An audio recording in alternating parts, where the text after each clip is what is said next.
10 December আন্তর্জাতিক মানবাধিকার দিবস উপলক্ষে বরিশালে মানববন্ধন পালন করেছে বিভিন্ন সামাজিক ও মানবাধিকার সংগঠন। অনুষ্ঠানে হত্যাকাণ্ড, গুম, নারী ও সাংবাদিক নির্যাতনের বিরুদ্ধে সোচ্চার হওয়ার আহ্বান জানানো হয়। দেশের প্রতিটি নাগরিককে অন্যায়ের বিরুদ্ধে রুখে দাঁড়ানোর বার্তা দেওয়া হয়েছে। বিস্তারিত দেখুন আমাদের বরিশাল জেলা প্রতিনিধি মোহাম্মদ নূরে আলমের প্রতিবেদন।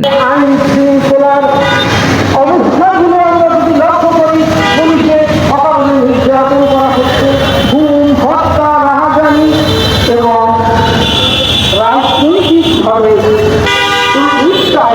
আমাদের